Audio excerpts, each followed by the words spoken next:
बच्चों नमस्कार।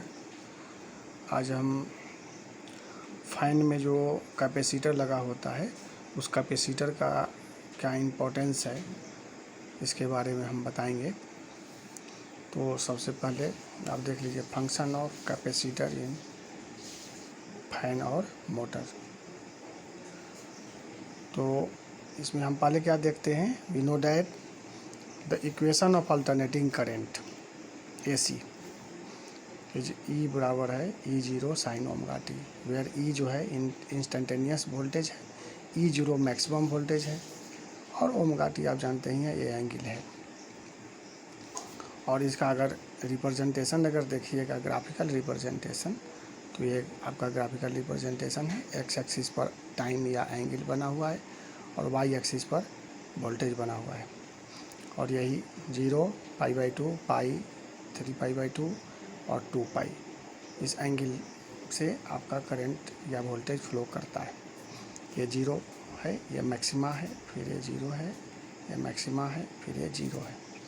ये ग्राफिकल रिप्रेजेंटेशन है अल्टरनेटिंग करंट या वोल्टेज का।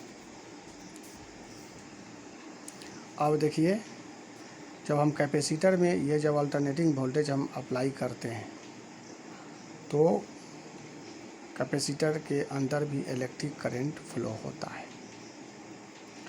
लेकिन जो कैपेसिटर के अंदर इलेक्ट्रिक फ्लो होता है वो जो आप अप्लाई करते हैं वोल्टेज, उसके रेस्पेक्ट में उसका फ्लो का डायरेक्शन अलग होता है। ठीक है, ये बात को समझ लीजिए। जब जो कोई भी आप जब वोल्टेज अप्लाई करते हैं तो उसका एक डायरेक्शन होता है। तो जो कैपेसिटर के अंदर जो वोल्टेज अप्लाई करेंगे और करंट मिलेगा तो वोल्टेज और करंट के डायरेक्शन में अंतर होगा। ठीक है, तो इसको हम यहाँ दिखलाए हुए हैं। Here we will see the flow of electric current. Capacitor है, ये आपका E0 sine omega t AC supply हम लगा दिए। तो आप कैपेसिटर के फार्मूला में जानते हैं कि C कैपेसिटी है, कैपेसिटी होता है C बराबर है Q/V या E। हम E का भी उपयोग किए हैं इसलिए Q/E, वेयर V और E जो है इज इंस्टेंटेनियस वोल्टेज होता है। तो Q बराबर है CE हो गया, दोनों तरफ हम डिफ्रेंशिएट कर दिए।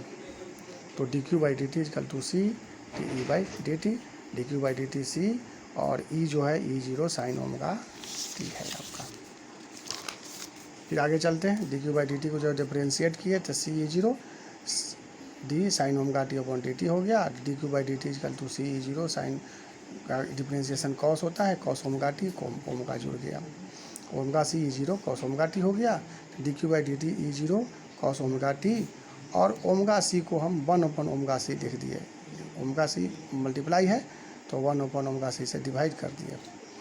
अब इस 1/ओमेगा C को हम XC कहते हैं। कैपेसिटर C मीन्स कैपेसिटर, इसको कहते हैं कैपेसिटिव रिएक्टेंस। ये रेसिस्टेंस जैसा होता है, यानी कैपेसिटर के अंदर जो रेसिस्टेंस है उसको हम कैपेसिटिव रिएक्टेंस कहते हैं। और XC जो है 1/ओमेगा C होता है।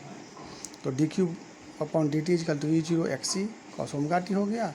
और dQ/dt rate of the flow of the electric charge को हम इलेक्ट्रिक करंट कहते हैं। और E0/XC, E0 वोल्टेज है और XC क्या है, रिएक्टेंस है, मीन्स रेसिस्टेंस है। तो वोल्टेज अपॉन रेसिस्टेंस करंट होता है। ये maximum current I0 cos omega t हो गया। जब इसको हम चेंज करेंगे साइन के फॉर्म में, चूँकि हमारा वोल्टेज जो है वो साइन के फॉर्म में है तो कंपेयर करना है, इसलिए हम वोल्टेज के से कंपेयर करेंगे।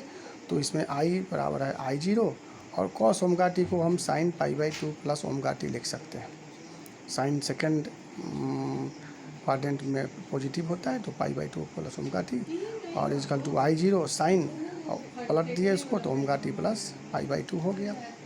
तो जो आपका हेंस जो हम आपका करंट जो वोल्टेज जो मिला, वोल्टेज आप अप्लाई किए E बराबर E0 साइन ओमेगा टी और करंट जो अप्लाई किए वो हो गया I बराबर I0 sign omega T plus π/2।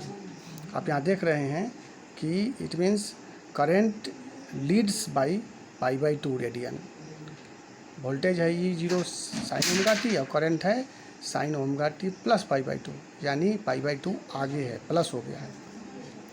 यानी जो है ना करंट लीड करेगा वोल्टेज से π/2 से। तो यहाँ ग्राफिकली आप देख रहे हैं, फर्स्ट वाला जो है आपका ये E बराबर E0 sin ओमेगा t है, 0 से स्टार्ट हुआ है।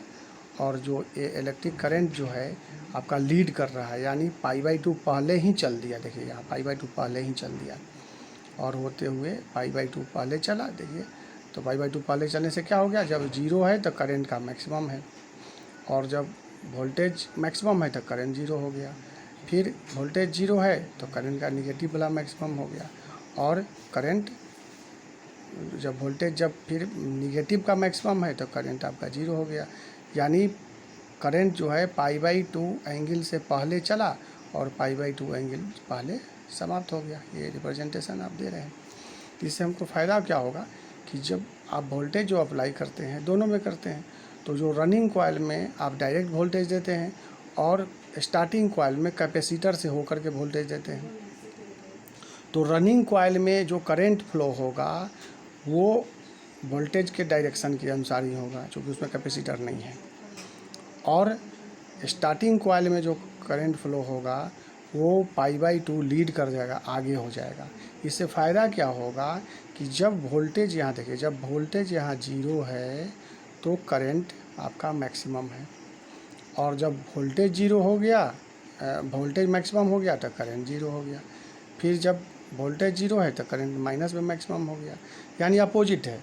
जब वोल्टेज 0 तो करंट मैक्सिमम, और जब वोल्टेज मैक्सिमम तो करंट 0। यानी रनिंग कॉइल में जब आपका करंट 0 होगा, वोल्टेज 0 मीन्स कि करंट 0 होगा, तो स्टार्टिंग कॉइल में करंट मैक्सिमम होगा, और जब स्टार्टिंग कॉइल में करंट 0 होगा तो रनिंग कॉइल में करंट मैक्सिमम हो जाएगा। यानी जब रनिंग कॉइल में करंट जब 0 होगा तो उस समय तो फोर्स मिलेगा नहीं, तो स्टार्टिंग कॉइल वाला जो फोर्स है उस मोटर को चलाते रहेगा, ठीक है। और जब स्टार्टिंग में फोर्स नहीं मिलेगा तो रनिंग में फोर्स मिलेगा, यानी दोनों स्टेज में आपको फोर्स मिलेगा, और ये पंखा आपका रन करता है। तो इस कैपेसिटर से यही फ़ायदा होता है कि जब आप देख रहे हैं, जब एसी को आप देख रहे हैं तो इसमें क्या है, करंट या वोल्टेज 0 भी है और मैक्सिमम भी है।